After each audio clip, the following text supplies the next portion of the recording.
Hockey, Inside Out, presented to you by the Montreal Gazette.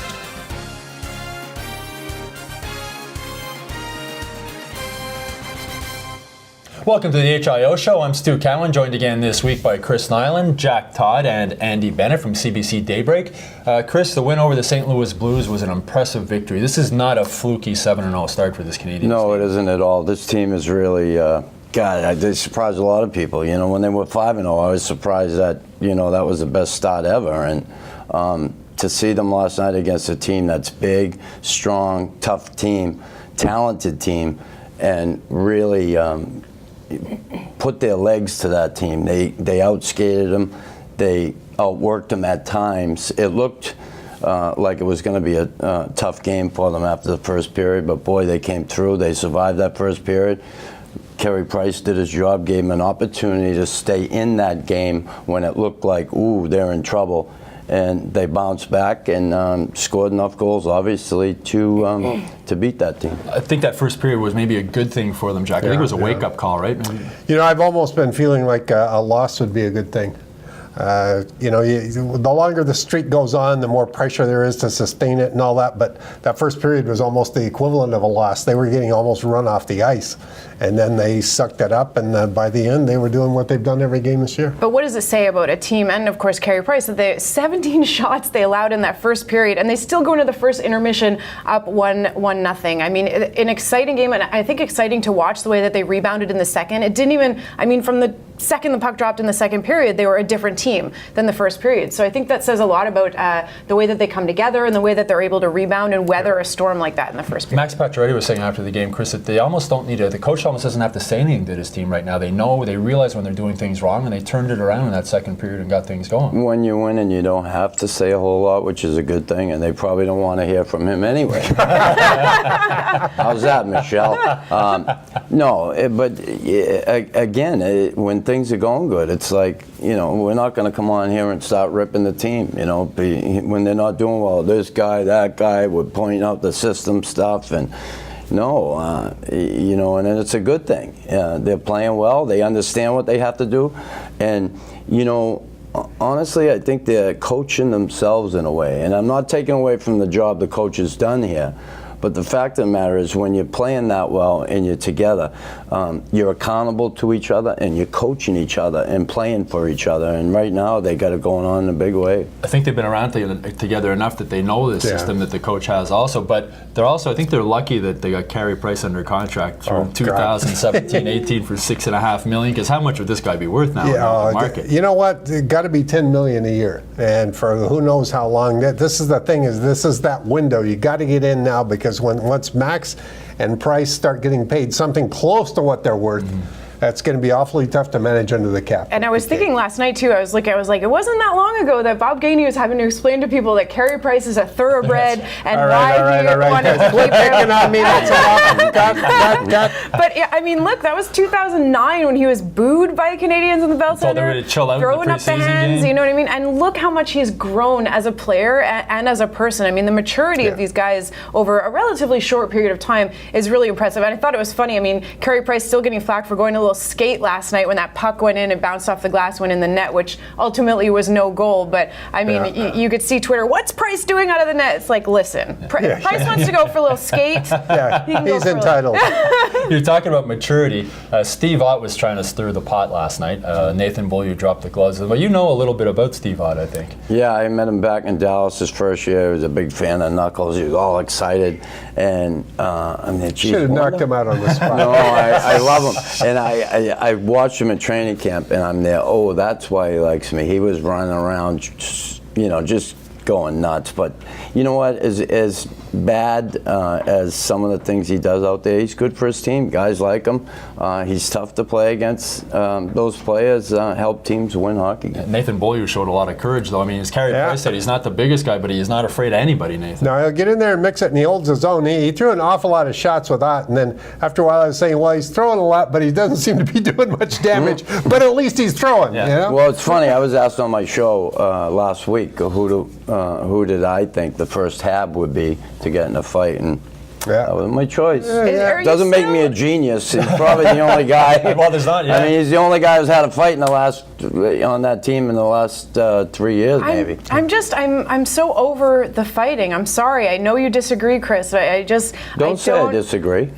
Are you over Because the I don't fighting? You want necessarily fighting to be- disagree, well, but yeah, what do you think? Do they need that? Did But a guy did like that God add still- anything a guy last like God night? Did still it do plays a something role. to the game? Gallagher had a good point last night after the game. He said, a guy like God, he says, with the talent St. Louis has, he's trying to take somebody off so they can play 4-on-4, thinking that the Blues have a better chance of scoring and carry price 4-on-4 than 5-on-5. So that might be part of the strategy also.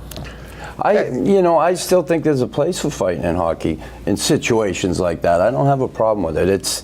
My problem is the two guys who can't play, who go out and just slug it out for no reason. And we see what happened last year with George Parros, the way he went down. I mean, what impact did that really have in the game? Yeah. Listen, a couple guys who are hard-nosed hockey players who, after a while, you're getting under each other's skin, and you had enough, and you say, all right, let's settle this. I don't have a problem with that, but I do have a problem with the stage fighting and the guys who really can't play. Well, Alexander Semin against the Blues got his first goal. It's sort of neat. Alex Galchenyuk raced over, picked up the puck for him. So might this be a sign of things to come with? The shot that he made was like a basketball player, falling over backwards outside the three-point line. If he can stand on one skate, even backing up, he's got a rifle wrist shot. This is like a big league talent, man. If they can get him going, that's the one missing component, that extra sniper in there. They said last night he needs praise. Well, Michel, learn the Russian for good job and repeat it 23 times a game. He was saying this week, though, that he wanted Semin to shoot more, and he said even Semin would agree that that's what he wanted to do, was to be shooting the puck a little bit more. And you saw that last night. I almost felt like you could see the wheels of his brain moving on that shot, when he kind of spun around and decided, I'm going to spin around and I'm going to shoot this, and it goes in. So, you kind of wish for the best for him, but it's a bit stressful to watch him because he does have that reputation as being, kind of a streaky player. So, Pat Reddy said after the game too. He says they're all the guys are telling him to shoot the puck more. We'll be right back after a short break.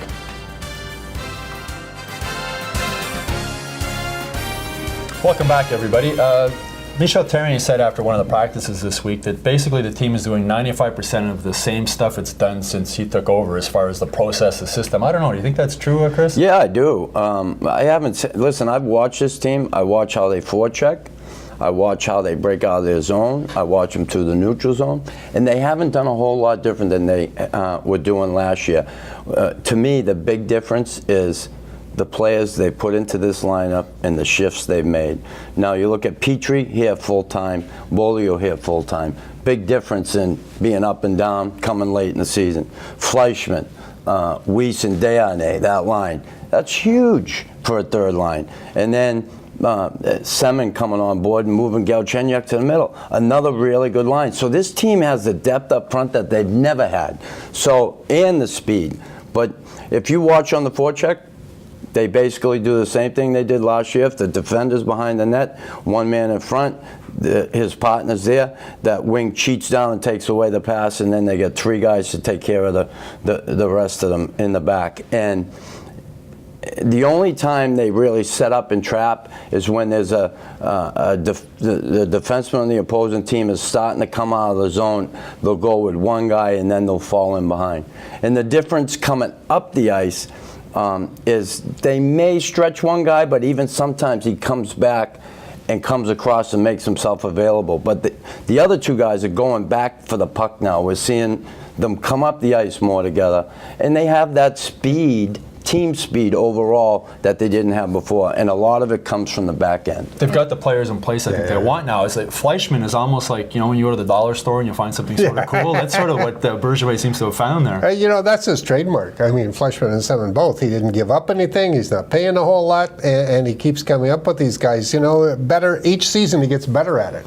And those two pickups, if they're playing in June, they're going to be a critical part of it, I think. And Fleischmann last night, I think you could see there were moments where you could see why he was making $4.5 million last season. And so great to look down the stat sheet last night. Not one player in single digits for ice time, which is just unbelievable. They keep talking about the depth and rolling 4 lines, but you can see it on that sheet, and that's an unusual thing for the Canadians. I mean, they usually have their third or fourth lines 6 to 8 minutes of ice time, but the fact that you have these guys that are eating up big minutes, and like Chris said with that third and fourth line, I mean, those guys spend most of the time in the opposing team's zone, so you could just see what a difference that makes in the third period with those fresh Well, it's legs. frustrating with Carey Price. It's frustrating when the fourth line is playing the whole game in your end also. And you're mentioning ice time. It wasn't PK Subban who had the most ice time against the Blues. It was Jeff Petrie, and he's just looked fantastic. And I think he's made Emelin a better player. Meanwhile, I think back, Jamie was at the mall yesterday and saw Bergevin in the dollar store.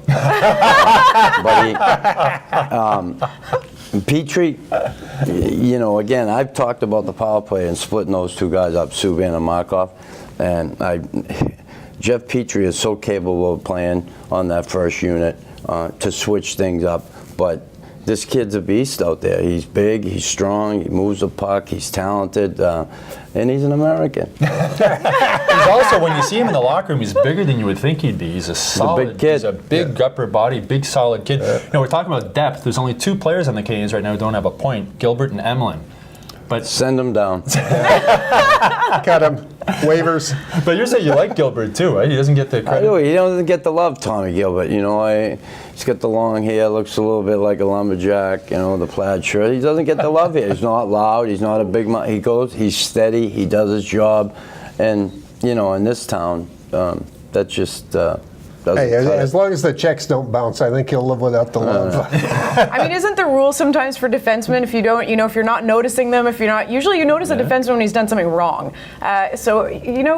Those guys, I don't know. And Emelin, I think he played a great game yesterday. I was surprised that he doesn't have a point yet, but if he keeps playing the way that he was last night, I don't think they're going to have any problems with him. I know Devante Smith-Pelly took a lot of abuse last year. He's really looked good, and after the game, Pat Chiaretti was saying he was so happy to see Smith-Pelly finally get his first point on Torrey Mitchell's goal, just because the kid's been working so hard. He'd been all over it, and again, the big thing with him was losing the weight. We talked about it. I had that issue with Lemire. He said, Chris, not 205, 202. And this kid, he was big. He's a little heavy. You can't get there, and then you can't sustain it the whole game if you're out of shape. You know how I can tell he's playing better?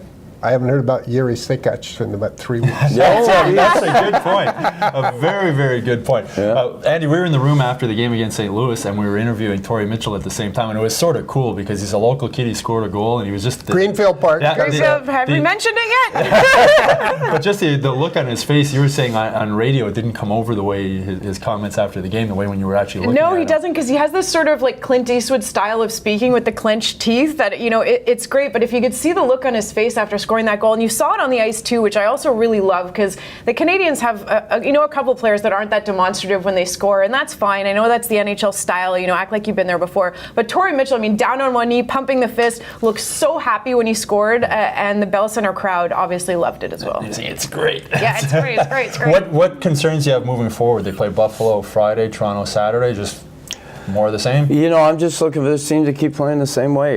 Not a whole lot of concern there. I hope they're just ready for Buffalo. They don't underestimate them like they did all last year. That team really got up to play the Montreal Canadiens, and they're a better hockey team this year, Buffalo. But moving forward, I guess the one thing maybe down the road is a little bit of that toughness. Somebody can step in there. So you don't want to see Nathan Beaulieu having to fight all the time, step in for guys. It's good to have that team toughness, but when you do have an idiot on the other team, it's nice to have somebody to come in and kind of calm things down. I thought you said you liked Ott. I do, but he's an idiot. That's where they're missing Cassian, though. Bergevin did go out to get that missing piece. Yeah, he's got him. Belongs to the team, but whether he'll ever play another minute for this team, who knows?